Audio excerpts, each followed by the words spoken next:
so much. I love you so much. I love you so much. I love you so much. Hello, all you positive heads out there. Thanks for tuning your beautiful brainwaves into another episode of the Positive Head Podcast, where we are firmly convinced that creating success and happiness is rooted in understanding the ultimate nature of reality. And the fact that as human beings, we are all immensely powerful fractals of the one and only source consciousness, which creates and animates all things. Now, of course, understanding this powerful truth is one thing. Applying this incredibly empowering wisdom to everyday life, well, that's another. Which is exactly why we provide you with a fresh serving of soul food for thought 5 days a week. To help constantly remind you of what matters most. You are it. And I'm your host for the day, Erica Middlemiss. I am just another reflection and extension of you who will be here filling in for our beloved host, Brandon Beecham, leading the way to ensure your perspective is consistently expanded, your vibration is constantly elevated, and your heart is overflowing and full. Also, this episode of the Positive Head Podcast is being brought to you thanks to the support of Gaia. If you're not familiar, Gaia is the go-to source for streaming consciousness content online. And you can sign up for your first month for only 99 cents at gaia.com/positivehead. That's spelled GAIA.com/positivehead. Check it out.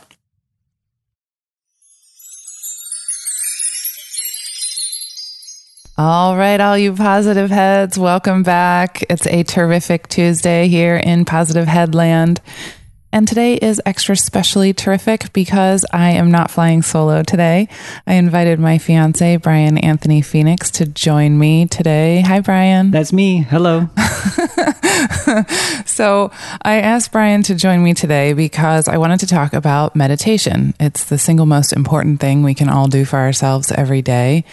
And Bryan and I both have different meditation styles. And so I thought it would be interesting for us to sit and chat about how we each do things and what we get out of it and all the things. Absolutely. But before we get into all of this, I thought I would read a review.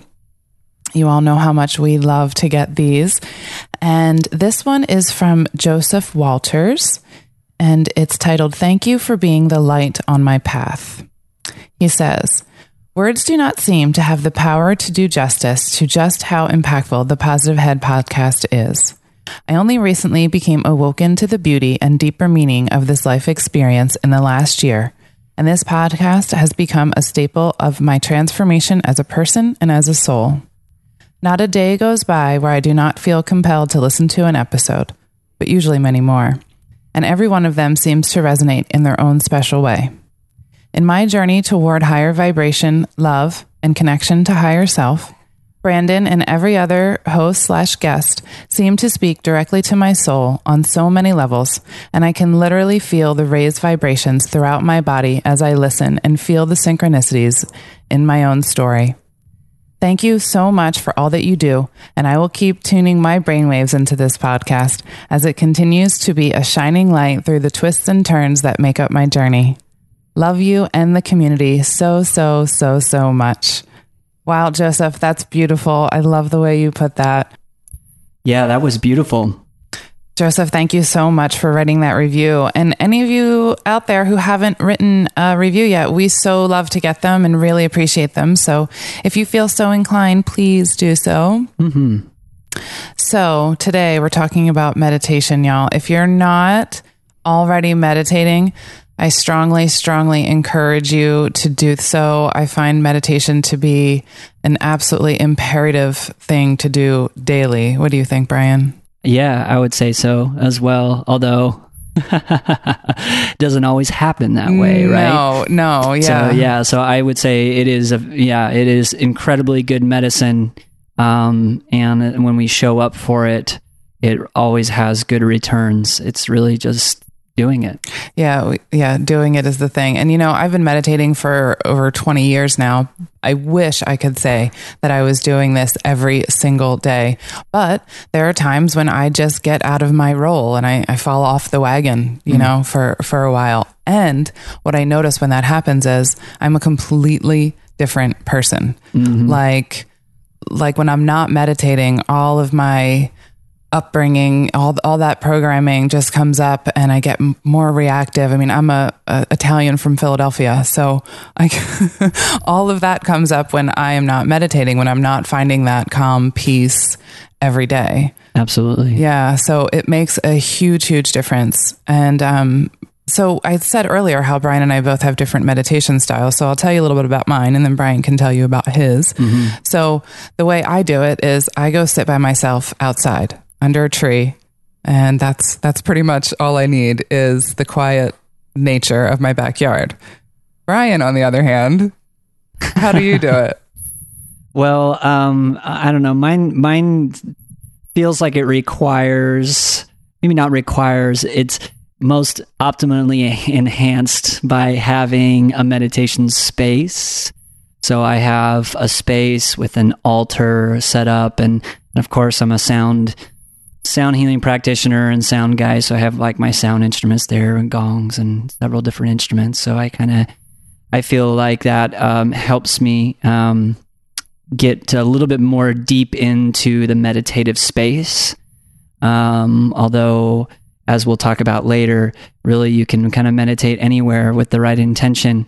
But that's how I prefer to do it, is to have kind of a space and have my altar and go back to that same place every time I go to meditate.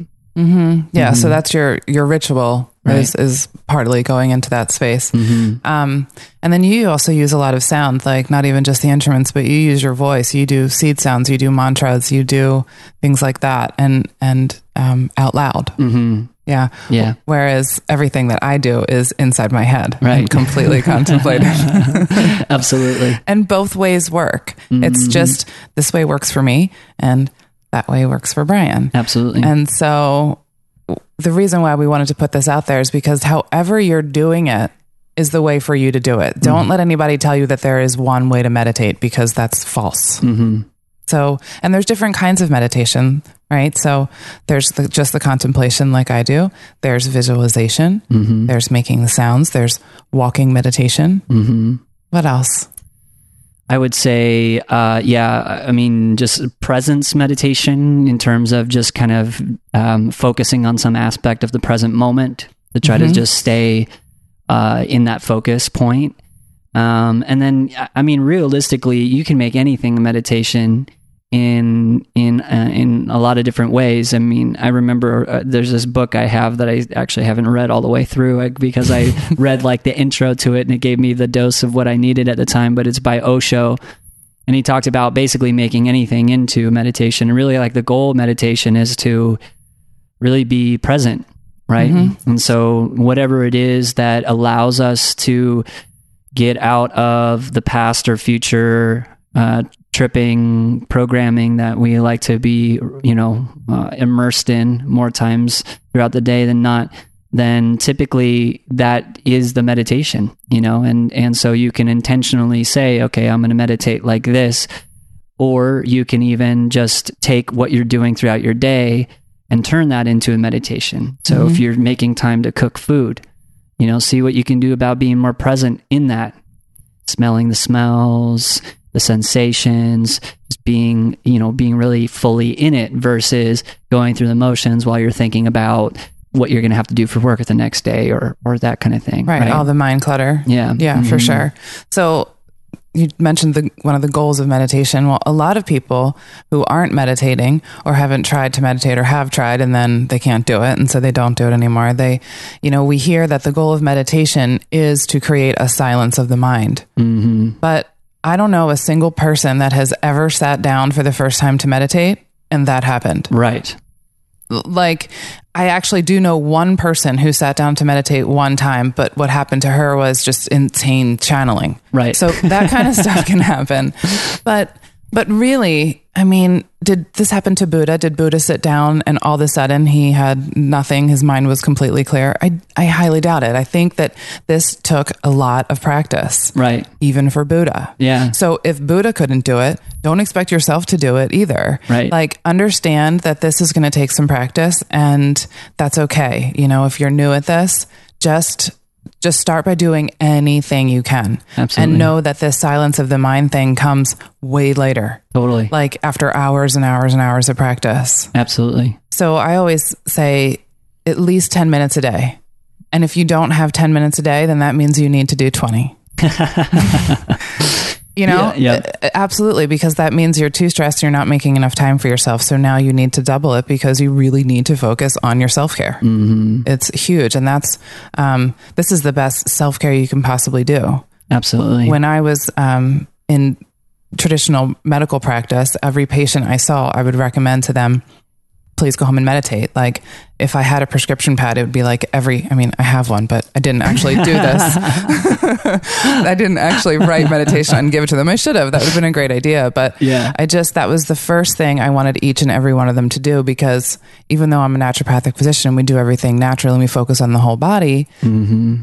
All of those things that we can do physically for ourselves still have no weight to what's going on in the mind. Mm-hmm. The mind is really where we need to focus, and that's where our healing comes from. And in order to get to the mind, this is where meditation comes in. Absolutely.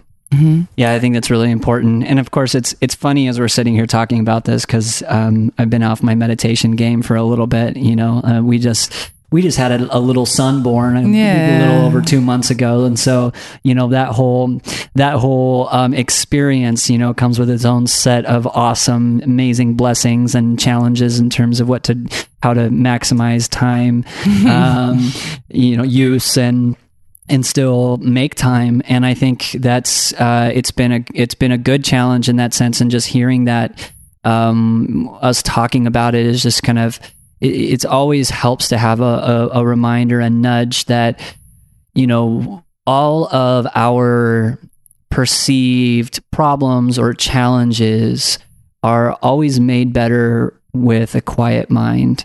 And I can see that in my own practice now, having been meditating long enough to see what happens when I'm doing it regularly and when I'm not. It's still challenging sometimes for me to be in a place where there's a lot of emotion, or I'm feeling really crunchy physically, you know, not well. And I can see that I'm letting my mind spin off into whatever, you know, scenario of like, what's wrong with me? I need to figure this out, that kind of thing.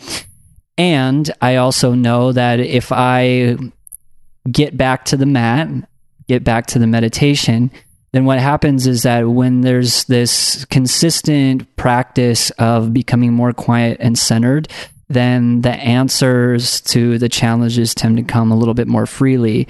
We tend to operate, at least in my experience, I tend to operate more with a cordon of wisdom and understanding that feels deeper than me.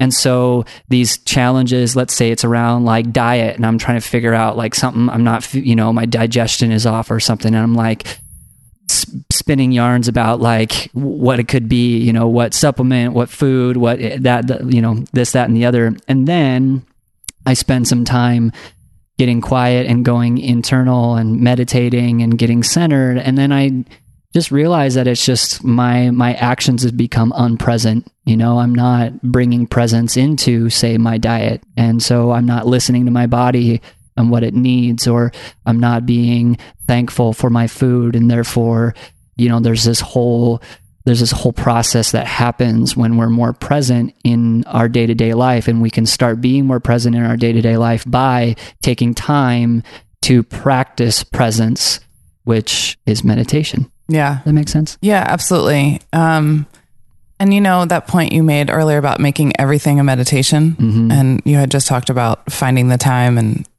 especially for parents, any mm-hmm. parents out there. So you can do just that. If you don't have that specific time where you can go and sit alone away from the kids, well, make something that you're doing the meditation. So for me, I'm nursing, so I can make the nursing mm-hmm. part of my meditation. How awesome is that for baby? Totally. Or cooking or cleaning or whatever it is, just turn that into a meditation. Make that your visualization process. Because when you can do this, when you're having those emotions where you're feeling crunchy and you have those things that come up in your life, when you have a steady meditative practice, that's where the reaction to those things changes. Mm-hmm. Absolutely. It's way more peaceful. You can kind of have a clearer understanding because you're then able to be more present in the moment because you have this established practice. Absolutely. Yeah. Yeah, I think that's actually a really important point to note because you can make a practice, and part of I believe the journey as a human being is being able to be more present and changing our reactions to things, right? Mm-hmm. Sometimes our reactions to things are really strong, though, and very deeply rooted. And so it's really, really hard sometimes with such deep programming to react correctly in the moment, correctly in terms of the way that feels like it's most honoring yourself and honoring the other person that you're interacting with, let's say. Mm-hmm. And so you can definitely get to a point where you're practicing seeing that reaction coming and putting the brakes on it and then reacting differently. If you're not quite there, you can, right after you react, let's say you make the intention to not do that again. And you do your best to make amends if it was involving someone else. But realistically, if it's so deeply rooted, typically the reaction's going to happen and it's going to be hard to reprogram that in the moment. And so meditation is a way to do that. And just taking time to be present in quiet space with yourself, that gives you that extra breath. The more you do that, the more it gives you the extra breath before the reaction to make a different choice. You might not always make that different choice. However, it gives you more opportunities to do so. Yeah, absolutely. I feel like meditation is like training your mind, using your will to be able to find the love in every single moment, because that's the whole goal of this life, is to see all the ugliness, but be able to find the love in it. Mm-hmm. And if you can do that when life gets hard, that's the trick. Absolutely. The test. Yeah. One of those things. Both of those things. There's a lot of tricky tests out there. Yeah. So everything we've been talking about, actually, it's bringing up a lot of the things that are in the Law of One, which is a text that I often talk about and quote. And I have some information from the Law of One that I'd like to share, and maybe we can discuss, some of it, Bryan. Yeah. And this is not, just so you guys know, this is not completely quoted from the Law of One. It's actually all paraphrased. So, it doesn't actually say this exactly, but it's my interpretation of what it says. Mm-hmm. So the first thing I have here is, through meditation, it is possible to totally reduce the illusory separation we experience to a total illusion. One of the great goals of meditation is understanding. We need constant moments of meditation to balance our activities. And that's pretty much what we were just talking about. Absolutely. Yeah. In order to be balanced in all of these things that happen in our life, to be able to find the love in the ugly. Mm-hmm. Yeah, that's what balance is all about, right? Absolutely. I'd love to actually share. Let's say a type of meditation that you can do is like a visualization meditation, right? And I do shamanic journeying with myself and also with my clients, and that's a really powerful method for me, utilizing the drum to get into a meditative space where I can visualize and travel. I can do that without the drum, and I typically will do that. I like to go visit my guides during meditation, as one of the types of meditation I do. Mm-hmm. And just what that quote had mentioned in terms of the illusory nature of reality, right? Mm-hmm.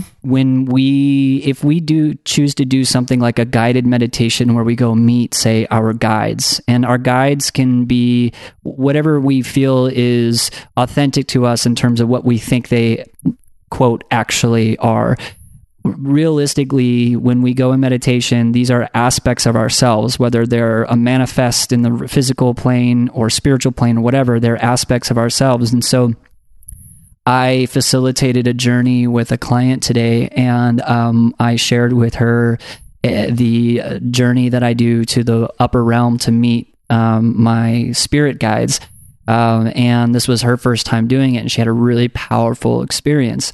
And there's this one moment of the visualization where I have where we're walking through what I call the Hall of Memories, and it's basically kind of the midway point between where we start on the journey and the sanctuary where we go to meet our guides.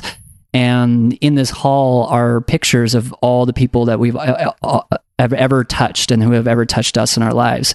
And when she was describing that experience afterwards, she said it was just like this overwhelming sense of love, you know, and there was tears and all this stuff. And I bring that up because, you know, you don't necessarily even have to have that kind of, you know, that particular type of experience. However, there's a lot of different types of meditation that get you in tune with a higher nature of reality that tends to turn the dial down pretty significantly on all the perceived problems that we have in this reality. Mm-hmm. And we start really seeing how, going back to the quote, how illusory things are in terms of we're just feeding fuel to the fire for the things that seem to be these big, you know, outlandish problems. And really they're minuscule compared to the amount of love that is radiating, you know, upon us from all angles at all times, you know? Right. Yeah. And in meditation, you were talking about too, getting in touch with your guides and how these are aspects of ourself. So every time we're communicating with our guides, our higher self, to have the understanding and the knowing that this is me, this is always me. Everything I hear, this is my own inner guidance.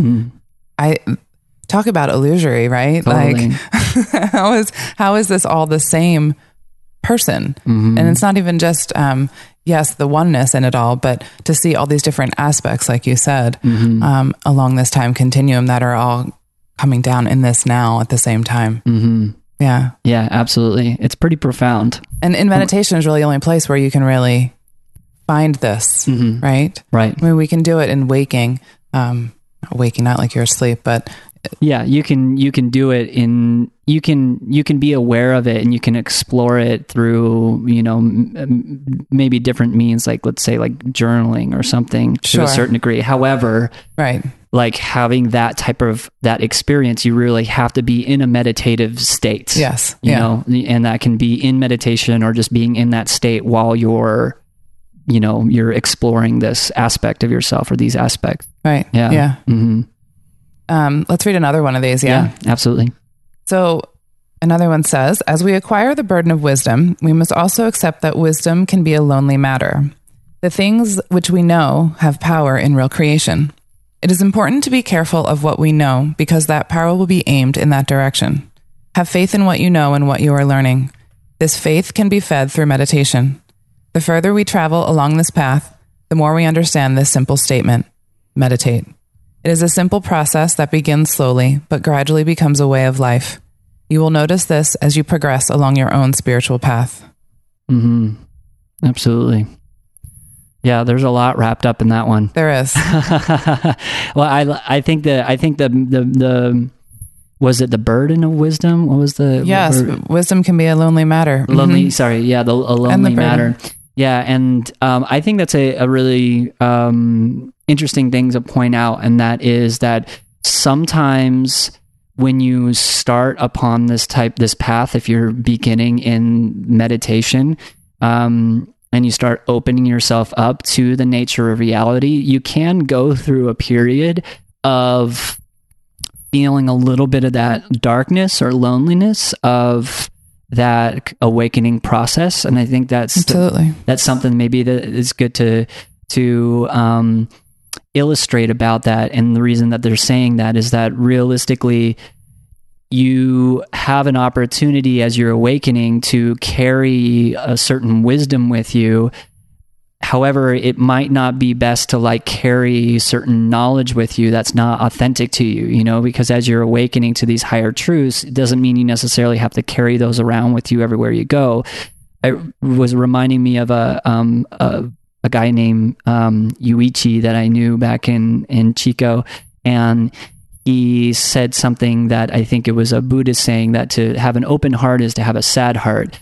And what it meant by that is that not that your whole heart is sad, but it just means that as you open things up, you're going to let all the emotions in. And so that being said, as you're opening up yourself to this practice, the more you do it, the more that it evens out, because meditation can actually shake things loose. Oh yeah. Like many healing modalities, it might not be as active and as dynamic, but as you're doing it, it can definitely shake loose different aspects of yourself. Let's say it's your shadow self that might be necessary to resolve, face, heal. And what I can say about that is that if you keep meditating, keep moving through that, that's usually one of the tests, right? If you're serious about it, to keep moving through it. And that's where they talk about having faith. Have faith in what you're learning. Have faith in what you're understanding. Have faith in that guidance that you've been given. Absolutely. Yeah. And the more you meditate, the more you have that faith, because the more you understand and the more you can make those discernments. Absolutely. Yeah. So it also says that the importance of meditation cannot be overemphasized. Through meditation, all of your questions can be answered. Although this may be hard to believe, it is true. All of the questions you have can be reduced to a simple concept that you can become aware of in meditation. Once you are able to do this, you are ready to serve, just as others have done before you and also are doing now. Absolutely. That one is so true. Totally. You have a question about anything in your life, go to a meditative space and ask it. And you will get an answer. And the more you're meditating, the easier the answer is to listen to. Right. Because it's a practice, learning how to trust and to listen and to even allow. Absolutely. Yeah. And it might take multiple sittings if you're doing it for, short bits at a time. But I mean, you mentioned the Buddha earlier, right? Siddhartha, right? So Siddhartha, I mean, he basically went and sat under the Bodhi tree, and he just sat there long enough. I mean, that's basically what happened. He just sat there long enough in peace and quiet, and he basically got all the downloads. All the downloads that he ended up teaching were all from him sitting under this tree for however many days. And I think that's the reason that story is the way that it is, whether it happened like that or not, is because it does speak to the truth that when we sit in a quiet space for long enough, I mean, and Lao Tzu, who wrote the Tao Te Ching, Lao Tzu, that's all he did is he just walked around and observed. Right. He just walked around and observed nature and life around him and came to these amazing wisdoms about it because he was just in that present calm state. And so for those of us who aren't Buddha or Lao Tzu, the point is that you really can get answers. And it's funny, I'm sitting here like, okay, for my own practice, and I've got some things that have been coming up and I've been trying to solve them with the Bryan mind that's not been in a good space. And I'm like, okay, I get it. Between my client today, between this, I'm like, okay, I get it. Right. So, it works, and it just requires us to show up for it. Yeah. And that leads me to this next little piece. So formal meditation practice is better than attempting a semi-meditative state at all times. It is important to achieve a state of attention so that destructive impulses are not free to clog your mind and keep you from learning the lessons you came to learn. Meditation is always an aid in knowing the self. So I don't think there is really a better way to get to know yourself than through meditation. And also, I don't think there's a better way to quiet your monkey mind, unless you want to be hypnotized. Totally. Yeah. I mean, you can always... which there is that. There is that, of course. Plug. That. Yeah. But no, for real, you can do this for yourself every day. You don't need somebody to do this for you. Absolutely. Yeah. Yeah. I remember the first time. So I did attend the first time. The only time I've done a Vipassana meditation, I did a 10-day Vipassana meditation. I remember, so what it was, I remember the first time during that meditation where I really became aware of how my mind worked, because I was sitting, we were just sitting in silence all day, right? Tell people what this Vipassana is, because I'm not sure everyone knows exactly. Yeah. And this is a good one because this might be something that someone might want to do. Right. Vipassana. So the idea behind Vipassana is Vipassana meditation supposedly came directly from the Buddha. It's a type of meditation and practice that was passed down basically from the Buddha to his disciples, who then kind of went to Burma and some places outside of India, while India kind of went through its phases. And so the idea is that this is supposed to be kind of a pure practice of meditation, and all that it is really is observing your body and observing the sensations that come up in your body, and then doing your best to react to them with equanimity. So as you're sitting there, so the idea behind doing like a 10-day retreat is that, or I should say it's a 10-day course, is you learn this method of observing your body, and then the idea is that you're basically just meditating by observing your body and doing your best not to react. And for me, I had a lot of physical pain from just trying to sit up that long, for hours at a time, and so so there was the challenge of just being able to look at that as, okay, this is just a sensation, versus, oh gosh, like what's wrong with my body, XYZ, all the stories attached to it. And the idea behind Vipassana is that as you develop the ability to not react, or to react differently, I should say, to these sensations, then what happens is you start shedding other what are called sanskaras that are basically these programs that you've built around either craving something or having an aversion to something. And that's the whole idea behind Vipassana, is that all of our suffering comes from either craving something that we want really badly or an aversion to something that we're afraid of. So anyways, I was sitting there listening to my mind, one of the first days, or observing it, let's say, because I'm trying to do this practice, but my mind keeps coming in with these thoughts. And I remember, because I was sitting in between these two fellows that were making a lot of these interesting noises. And I remember I was getting so angry inside my head. Like I was going so in my anger, and it was actually scary for a moment, because the thoughts and images that come up, I'm like, oh my God, am I really thinking, are those my thoughts? Like, because they were like violent, they got to a violent point at some point, so it was just interesting to see how my mind had been wired, up until that point.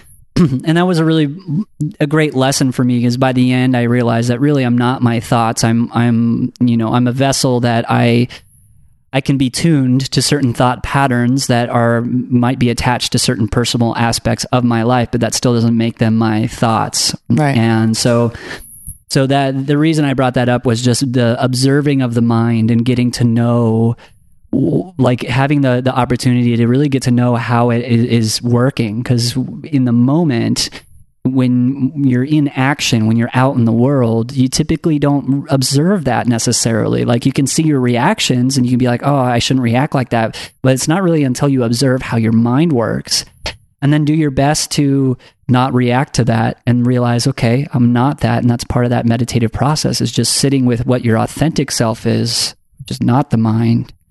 And then you're able to, get to a place of understanding about that authentic self. That makes sense? Yeah, absolutely. Yeah. Which leads me to the next little blurb I have. Nice. Yeah.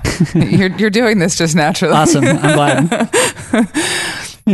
So proper tuning of one's being for efficient seeking has a lot more to do with how you do things than what things you do. How you balance and seat it within your being within meditation and contemplation. Without a balanced attitude created through meditation, the mind can get distracted by insignificant and repetitive events. The lessons you are supposed to be learning are surrounding your periphery as opposed to being seated within the center. When lessons are examined from within, we are able to get a deeper grasp of the nature of this illusion and a sense of how to navigate through it more harmoniously. Yeah, I mean, it's pretty well put as it is. Right, I know. There's really nothing we need to say after that. That's self-explanatory, yeah. So. I mean, the one thing I'll just say about that is that, again, that goes to is encouraging people to understand that it's not really how you meditate. Right. It's the intention. Yeah. And the opportunity that no matter what you're doing, the opportunity to be present and sit in a quiet space and explore presence in whatever way that works for you, whether it's through visualization or just observing your own body or being guided in some way of listening to sound, whatever that might be. It's with the intention of making that time to do so, then that's really where the benefit's going to come in. Yeah, absolutely. I also have some exercises here that are from the Law of One that are really just fabulous exercises. If you do these every day, then you will find an easier way to get to this place of quietness and peace and love within yourself, and seeing that more easily. So the foundation of these exercises lay in meditation, in contemplation, or in prayer. And it's within this framework of the mind that these exercises can be processed. And without this attitude, the information cannot sink down into the roots of the tree of the mind and ennobling the body and touching the spirit. So the first exercise is the most centered and most usable exercise, and that is the moment contains love. This is the lesson or the goal of this reality or this density. The exercise is to consciously see that love and awareness and understanding of distortions. The first attempt you make at this will be the cornerstone. From this choice, the rest of your life experience sits. The second attempt adds to the first. The third gives more power to the second, and the fourth powering the third.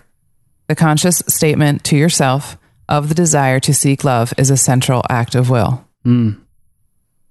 Yeah. Absolutely. Yeah. That's so great. like we were talking about earlier, like finding the love in the moment. And when you make that conscious choice, when you use your will to make that choice, the first time you do it is the cornerstone. And then each and every time you do that afterward, it just compounds and compounds. So that's what's great about the practice, is that it just gets stronger and stronger and easier to do. Absolutely. Yeah. I think that brings up a good point too about being able to bring yourself to a present state, and that is maybe in having that almost that trigger phrase or mantra that helps you do it. Yes. You know? Yes. And I think that's another benefit of mantra. And you mentioned something, what you mentioned, prayer, and these.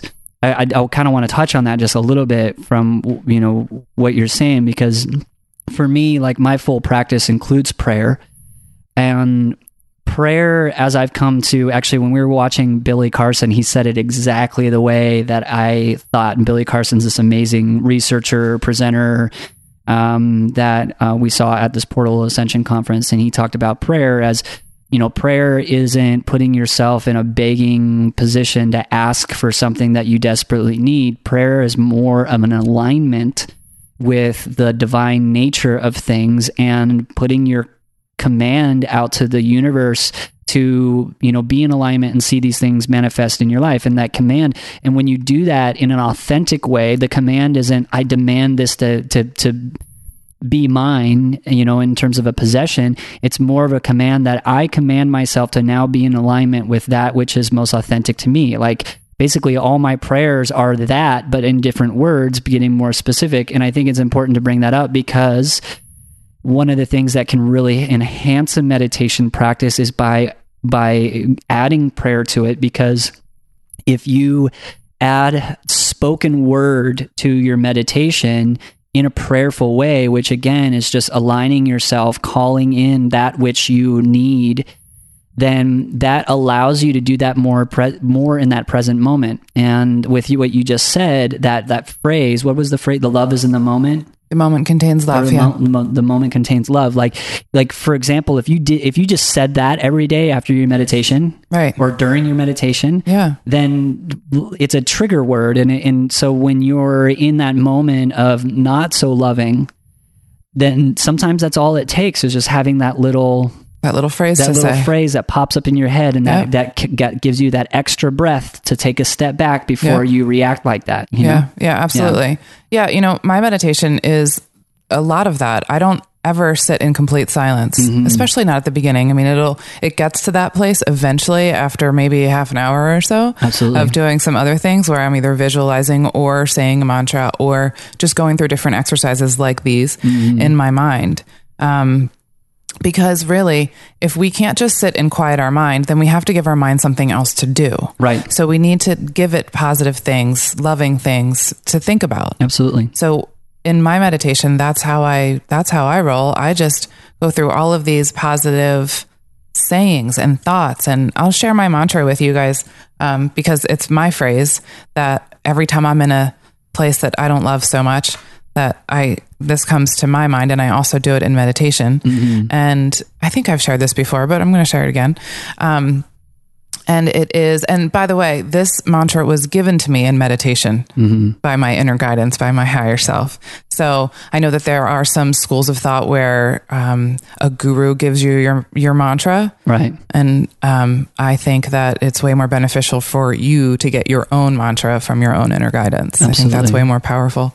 But so my mantra is this: I am an infinite being of love and light. That is all that I am. That is all that I can see, and that is all I have to give. And Beautiful. that's it. It just, that encompasses everything for me. And so like when shit hits the fan, like, okay, I'm a being of infinite love and light. Totally. You know, and that's all I am. That's all that I can see. That's all I have to give. That's all that there is here. Keep reminding myself of that all the time. So, and it does get a little easier the more you do it. Absolutely. Yeah. So, the second exercise is the universe is one. When you view another, see the creator. And we've talked about this on other shows before, but see all the other selves that really are just you. This is all, there's only one of us here. Exercise number 3, look into the mirror and see the creator. You are the creator. Look into your own eyes. See that infinite space. When you look, your eyes go on and on and on and on. Totally. So the creator is right there. And 4th exercise is to look at the creation all around you and see the creator. Know that every rock, every plant, every bug, it's all alive. It's all creator. Absolutely. It's all you. And even the things that aren't seemingly alive, actually, like a rock. Yeah. Well, I mean, but I'm talking about even like man-made stuff. Oh, right. Yeah. Like a table. Yeah. Chair. Well, I bring that up because when our son was born and we were in the hospital, like I wasn't necessarily a fan of a hospital birth, initially when we thought about doing it, and it just ended up being that was the best way to go. And I've never really liked hospitals because of the lights and the smells and the things. And it's just, and because it rubs me the wrong way, I was thinking that would probably be not an ideal place for the birth. But basically, I remember at one point when we were in the hospital and I was starting to be like, I was like, I'm not digging this, I'm like, I don't want to. What I started doing is I started looking around and I'm like, this is all God. Like, this is all creation. Like, everything here is sacred. Everything here, this monitor machine next to me, the nurses that are coming in, the dirt on the floor, whatever, like everything here is sacred. And it was like, it was incredibly helpful because it just got me into that space of being like, all right, here we are. Yeah. Yeah. And it was a beautiful experience, wasn't it? Absolutely. It didn't matter. The best, actually. It didn't matter where we were. Yeah. Exactly. Yeah. Uh-huh. Yeah. And that's true in everything. I mean, having a baby is pretty huge, but even, just anywhere. Try it next time. Try it like when you're at the was it the DMV, like, right? Or the motor vehicle department, right? Like, and you're in line and it sucks. Like, just look around and see what happens when you realize that everything is a manifestation of the one creator, and just see how that changes. You're like, whoa. And all those people standing in line with you are just other yous. Right. That's one of my favorite things to play with when I go out and do anything in public, like grocery stores, and looking around at all these other little me's out there. It's a really good exercise. Totally. Yeah, helping you see the oneness and acceptance and releasing judgment and all of these things that plays into. Yeah, and how well they're all playing their roles. Like, oh my gosh, like that's a really cool part of me. Like, that's like that whole life that's attached to that person that I don't even know. Like, everything that person represents is infinite in itself, and it's just like, it can be a trip. Like, don't trip yourself out too much. It starts getting intense. Just come back to being in your own body. But find your phrase. Exactly. It's fun to do. It really is. Yeah. Mm-hmm. So, Bryan, any more words of wisdom before we sign off for today? Oh man, we're coming to a close, huh? So I would just say, my intention we've given you some things. Let's recap a little bit about some things that you can do, in terms of meditation, right? And so, the idea, if you're just starting this out, and you're really trying to make this a regular practice, is realizing that you have the time. That was one thing that came up in my QHHT session with you, is that my higher self was telling me about this podcast and about this book I'm supposed to be doing, and basically my higher self said very emphatically, he has the time, And that was before we knew that the little one was coming, but I guarantee my higher self knew that, and it's probably still a true statement. Yeah. So I bring that up because we always have the time. And if we need to make 10 minutes, if we need to start there, then make 10 minutes and make that 10 minutes a very sacred and, still opportunity for you to either find a place out in nature, go outside, or just find a quiet place in your house. If it helps you to set up a space, great. But realize you don't need any of that to start off, because everything that's authentic to you will manifest through that practice. So as you start realizing what works best for you, then if it's an altar space that you can sit in front of, that you go back to every day, and that's your thing, then that will happen. You'll find the right space in your house to make that happen. I mean, we did it here. It took some shuffling after my meditation room turned into the baby room, because that was authentic to me, and that's how we made it work. And so the idea is that just start at whatever level you feel like you can dedicate, but really dedicate yourself to it, and realize that this is an opportunity for you to explore who you are, and not necessarily just as a reaction to not feeling great. It's an opportunity to really explore the depths of you, which is quite a profound journey. And you don't need some high octane, crazy healing retreat experiences necessarily to do it.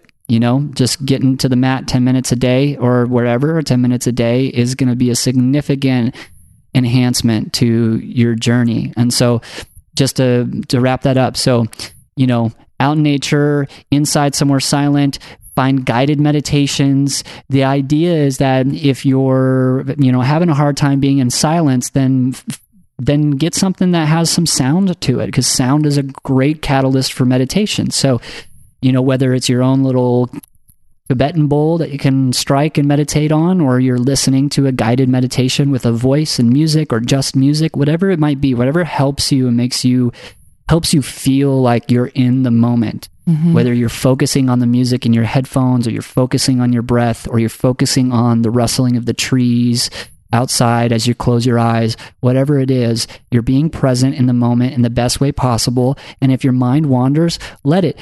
Just remember that when you remember that or you see that it's wandering, see if you can bring it back to the rustling of the trees, or your breath, or the music.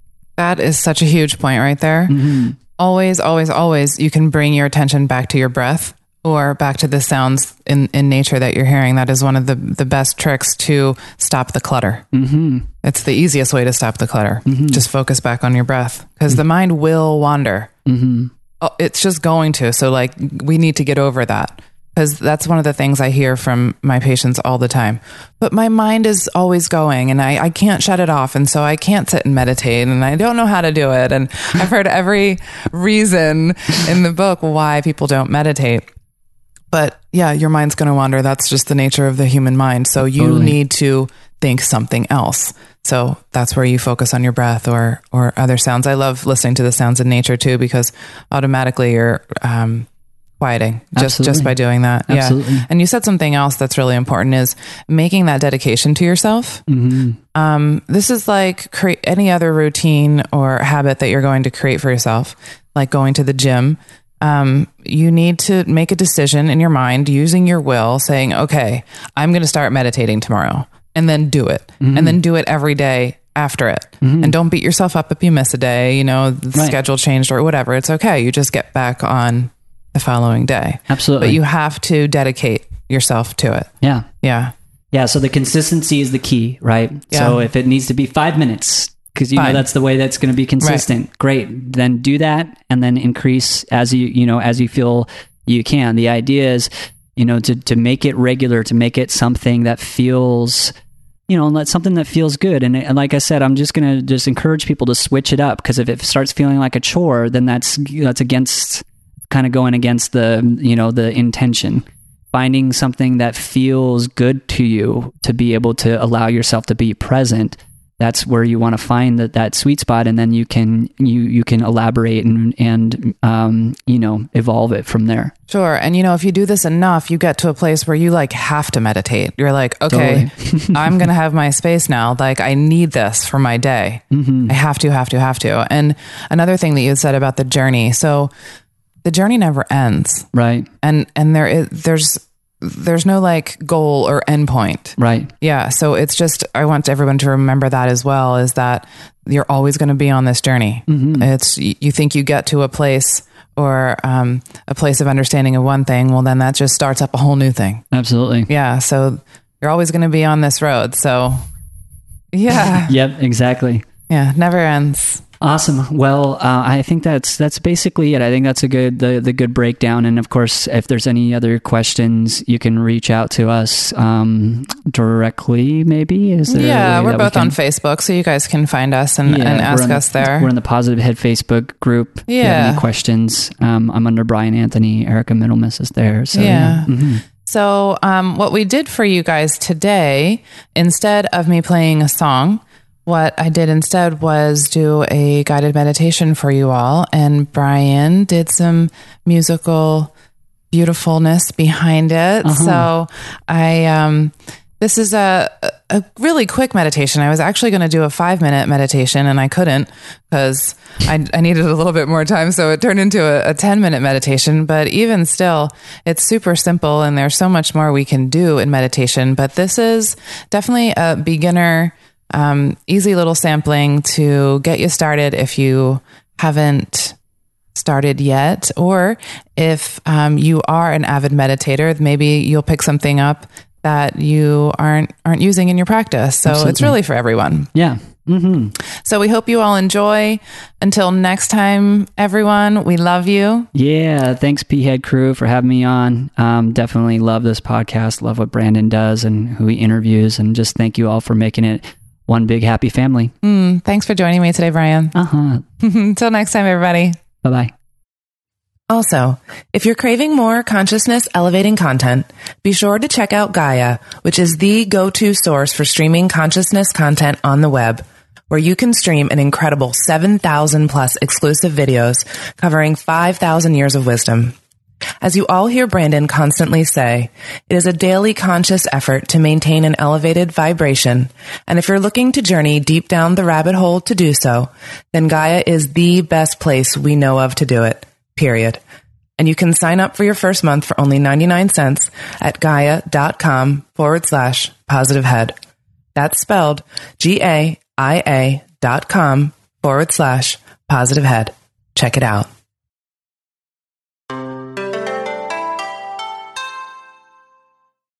Let's start by finding a comfortable seated position with your back straight, feet on the floor, palms facing up, eyes closed. Now take a deep breath in and out. And another deep breath in through the nose and out through your mouth. And again, in through your nose very deeply. Breathe into your belly and out through your mouth. Now with each breath, as you breathe in, imagine that you are breathing in the infinite love of creation. With each breath, you breathe in the love of creation and breathe out any tensions or distortions that you may be experiencing. And breathe in the love of creation all the way straight through to your cells. Follow that breath in and out, releasing any tensions throughout your entire body. And one more time, breathe in infinite love to all of your cells and out. Now, focus your energy on your heart center. See your heart filling with the infinite love and light of creation. And say to yourself, I am centered. Now, focus this energy on your root chakra. And imagine your root chakra growing roots like a tree down your legs and out of your feet, down to the center of the earth. And say to yourself, I am grounded. I am centered and I am grounded in the love and the light of one infinite creation. Now imagine your entire body is surrounded with the love and the light of the one infinite creation. Call upon your guides, your higher self, to be with you and to guide you throughout this day and every day. Be thankful for their service. Ask for help in whichever specific area you need help working on. The only energies that are allowed in this space are those of love and light and unity with the one infinite creation. Any thoughts or distortions inconsistent with this light must leave now. They are not welcome at this time. We thank them for their service. But they are not welcome, so go in love, in peace, and thanksgiving. Now, imagine yourself sitting in the most beautiful and peaceful place in the world. Breathe in the fresh air. Feel the breeze. Appreciate your surroundings. Soak in the joy and peace of that place, and let gratitude fill your heart. Now imagine from the top of your head a column of shimmering white light being poured down upon you. Feel its warmth. Allow this love and light to flow through your entire body with each and every breath. Breathe in the love and peace, and breathe out anything that does not match that vibration.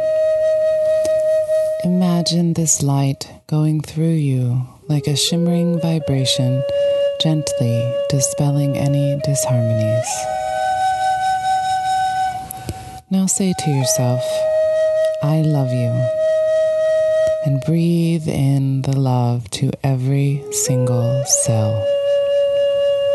Extend this love to your family, to your friends, to your neighbors, and to the entire world. Now say to yourself, I am sorry, and extend this energy out to your family, to your friends, to your neighbors, and to the entire planet. Now say to yourself, please forgive me. Allow this forgiveness to flow through with each breath, and extend this forgiveness out to your family, to your friends, to your neighbors, and to the entire planet. And now say to yourself, thank you. Allow this gratitude to flow through you, extending out to your family, to your friends, to your neighbors, and again to the entire planet. Now imagine the shimmering white light of creation, the love and forgiveness and gratitude flowing up from your feet through your chakras, making a fountain out of your crown chakra, allowing this energy to pour over your entire body. As this energy comes up through your chakras, it is healing, it is balancing, it is removing any unwanted thought forms or distortions. Call upon your guides, your angels, your higher self, and Source itself to be with you, to guide you, and to help you throughout this day and throughout every day. And sit for a moment in these energies, paying attention to any sensations in your body, any pictures in your mind, any colors you may be seeing.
To where you are, in this place, in this seat, thanking your guides, your higher self for being with you, for these energies of love and light that have been flowing through you and out of you in service to the planet. And now focus these energies back down to the earth as you ground yourself. And also focus these energies back to your heart center, where you will remain heart-centered and grounded throughout the day as you release from these energies, giving them back to the earth and back to the universe. Namaste.